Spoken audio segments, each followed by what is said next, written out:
મહેસાણામાં સિમેન્ટ ભરીને જતી એક ટ્રક પલટી ખાઈ ગઈ। મહેસાણાના બાયપાસ ફતેપુરા સર્કલની ઘટના છે।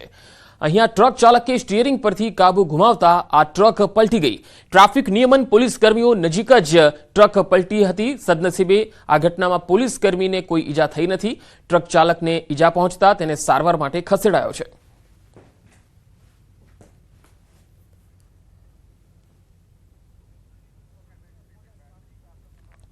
આણંદ નજીક ગેરેજમાં ભીષણ આગ લાગી ગઈ। સદાનાપુરા પાસે ખાનગી બસના ગેરેજમાં આગ લાગી।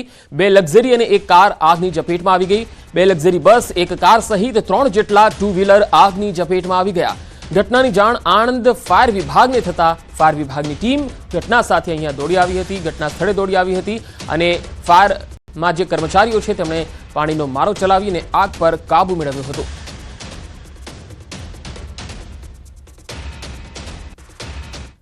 તો આણંદ નજીક ગેરેજમાં જે ભીષણ આગ લાગી હતી આ તસવીરોમાં જોઈ શકાય છે કે આખું ગેરેજ અને તેની અંદર જે વાહનો હતા, આસપાસના જે વાહનો હતા એ પણ આગમાં ભસ્મીભૂત થઈ ગયા હતા। ખાનગી બસના ગેરેજમાં અચાનક આગ લાગી ગઈ હતી, જો કે ફાયર બ્રિગેડે આગ પર કાબુ મેળવી લીધો। આ તરફ સુરેન્દ્રનગરમાં એક ગોડાઉનમાં લાગેલી આગ કાબુમાં આવી ગઈ છે। ગોડાઉનમાં અચાનક અહીંયા આગ લાગતા દોડધામ મચી ગઈ હતી। આ ગોડાઉનમાં રાખેલ મગફળી બળીને ખાક થઈ ગઈ। શોર્ટ સર્કિટને કારણે આગ લાગી હોવાનું પ્રાથમિક અનુમાન છે। સરકાર દ્વારા ખરીદી કરી ગોડાઉનમાં રાખેલ અંદાજે 1500 થી 2000 બોરી મગફળીનો જથ્થો આગમાં બળીને ખાક થઈ ગયો। સવારનો સમય હોવાથી ગોડાઉનમાં કોઈ હાજર નહીં હોવાથી સદનસીબે કોઈ જાનહાનિનો બનાવ ન બનતા દુર્ઘટના ટળી ગઈ। સુરેન્દ્રનગર અને થાન નગરપાલિકા સહિત 5 ફાયર ફાઇટરની ટીમ દ્વારા આગ પર કાબુ મેળવવામાં આવ્યો।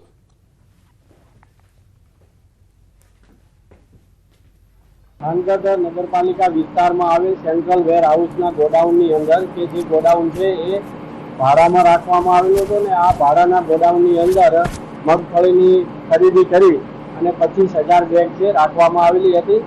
કોઈ કારણોસર શોર્ટ સર્કિટના કારણે આગ લાગી હોવાનું પ્રાથમિક દ્રષ્ટિએ જણાય છે। હાલ 5 ફાયર ફાઇટરની ટીમો દ્વારા આગને કાબૂમાં મેળવી લીધો છે। બીજો જે જથ્થો અન્ય કપાસ ને વગેરે જે જણસી પડી છે તેને કોઈ નુકસાન થયેલું નથી, પરંતુ મગફળીના જે સ્ટેક છે એ સ્ટેકના ઉપરના જે ભાગ છે એ ઉપરના ભાગ અંદાજે 1500 થી 2000 કટાને હાલ બળી ગયેલા માલુમ પડે છે। અને હવે વાત રીલ્સના ચક્કરમાં કેનાલમાં કાર।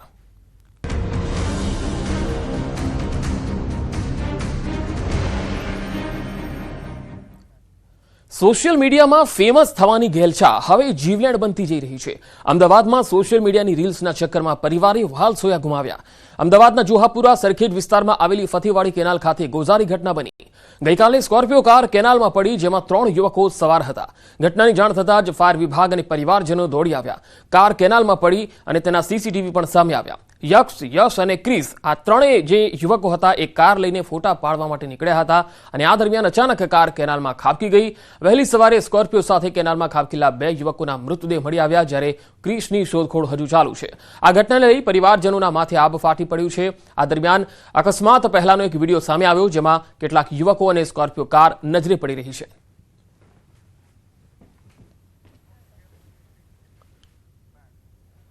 અને હવે વાત પ્રમુખના તાજની।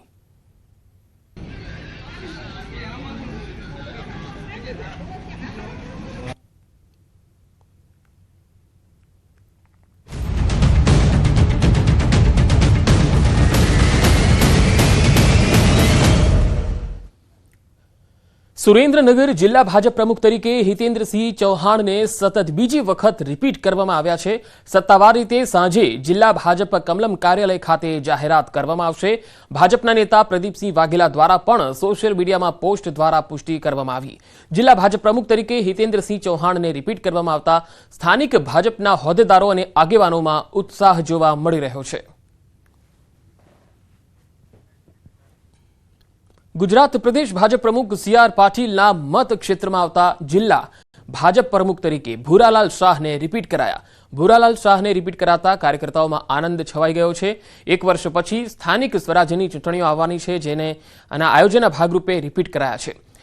હાલ ભૂરાલાલ શાહની વરણી અને વલસાડ સાંસદ ધવલ પટેલે વાંસદા વિધાનસભા બેઠક કોંગ્રેસ પાસેથી આંચકી લેવામાં સફળતા મળશે એવો આશાવાદ વ્યક્ત કર્યો।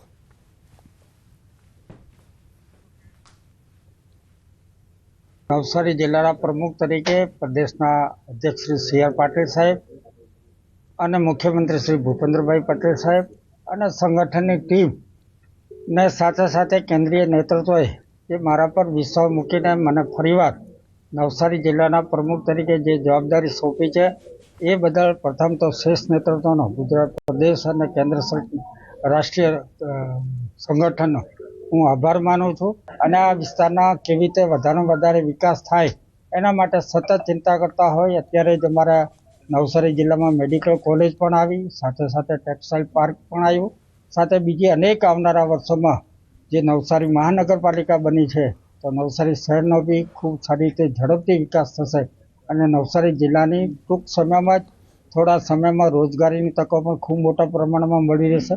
એ રીતના અમારા સાંસદ શ્રી સી.આર. પાટીલ સાહેબ અને કેન્દ્રીય જલશક્તિ મંત્રી શ્રી પાટીલ સાહેબનો જે ધ્યેય છે એમાં અમે સંગઠન પૂરક બનીને લોકોને વધારેમાં વધારે લાભ આપવાની કોશિશ કરશું.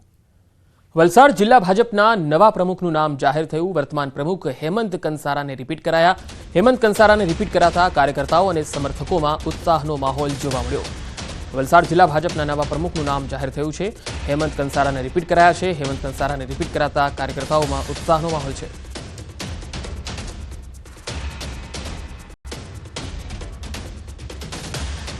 તો મહેસાણા જિલ્લામાં ભાજપના નવા પ્રમુખ તરીકે ગિરીશ રાજગોરની પુનઃ વરણી કરવામાં આવી છે. આ પ્રસંગે ગોરધન ઝડફિયા, વર્ષાબેન દોશી અને ભરત ડાંગર સહિતના નેતાઓ ઉપસ્થિત રહ્યા. સંસદ સભ્યો અને ધારાસભ્યોની હાજરીમાં આ જાહેરાત કરવામાં આવી, જે ભાજપના સંગઠન માટે મહત્વપૂર્ણ મંચ તરીકે ગણાય છે. ગિરીશ રાજગોર પુનરાવર્તિત વરણીથી પાર્ટીમાં એકતા અને મજબૂતીનો સંકેત મળે છે.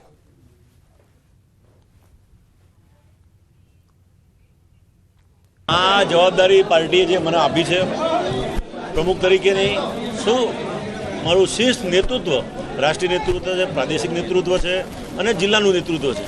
અને સૌથી વધારે મહેસાણા જિલ્લાના કાર્યકર્તા ભાઈઓ અને બહેનો, આ બધાનો ખૂબ ખૂબ આભાર માનું છું અને સૌને સાથે રાખી અને આગળ ચાલીશું.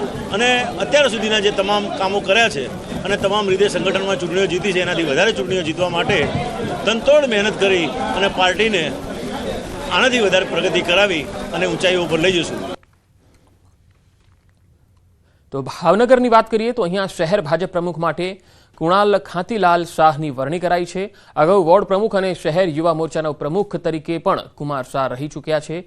કુણાલ શાહ મહાનગરપાલિકાના ડેપ્યુટી મેયર પણ રહી ચૂક્યા છે અને કુમાર શાહ 21 વર્ષથી ભારતીય જનતા પાર્ટી સાથે જોડાયેલા છે. જામનગરના સાંસદ પૂનમ માડમ સત્તાવાર જાહેરાત કરે એ પહેલા જ કુણાલ શાહનું નામ ડિક્લેર થઈ ગયું.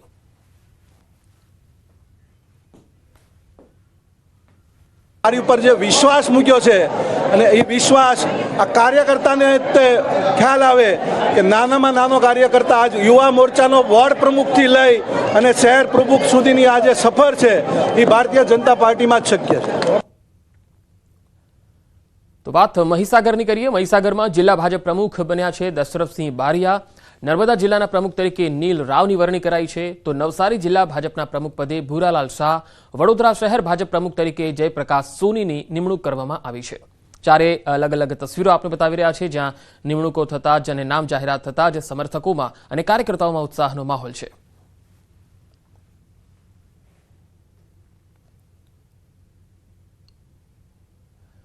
તો ભાજપના જિલ્લા પ્રમુખના નામ જાહેર થયા છે. ગુજરાતના મોટાભાગના જિલ્લા અને શહેરને આજે નવા ભાજપ પ્રમુખ મળી રહ્યા છે. ત્યારે અમરેલી અને જૂનાગઢ જિલ્લાના પ્રમુખના નામ જાહેર કરી દેવાયા.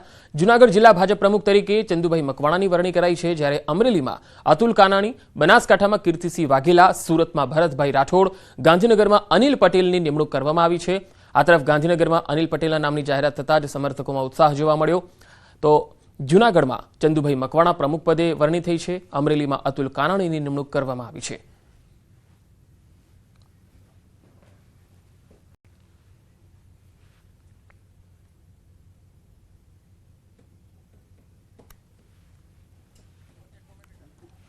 તો 6 અલગ અલગ તસવીરો ભાજપના જિલ્લા પ્રમુખોની જાહેરાત થઈ છે અને જેમ જેમ જાહેરાત થઈ રહી છે તેમ તેમ અલગ અલગ જિલ્લાઓમાં ઉત્સાહનો માહોલ છે. સમર્થકો શુભકામના આપવા પહોંચી રહ્યા છે. તમામ જે નવનિયુક્ત પ્રમુખો બન્યા છે તેમને કયા જિલ્લાનો કોણ પ્રમુખ છે તે લગાતાર ન્યૂઝ 18 આપને બતાવી રહ્યું છે. અને હાલ એક મહત્વપૂર્ણ અપડેટ, દ્વારકા જિલ્લા ભાજપ પ્રમુખના નામની જાહેરાત કરવામાં આવી છે. દ્વારકા જિલ્લા પ્રમુખ તરીકે મયુર ગઢવીના નામની જાહેરાત કરવામાં આવી. દ્વારકા જિલ્લા પ્રમુખ તરીકે મયુર ગઢવી રિપીટ થયા છે. પ્રદેશ નેતા હિરેનભાઈ હિરપરા દ્વારા જિલ્લા પ્રમુખના નામની જાહેરાત કરવામાં આવી. જિલ્લાના મુખ્ય મથક ખંભાળિયા ખાતે આવેલ કમલમ પાર્ટી કાર્યાલય ખાતે કાર્યકર્તાઓની હાજરીમાં આ નામની જાહેરાત કરવામાં આવી.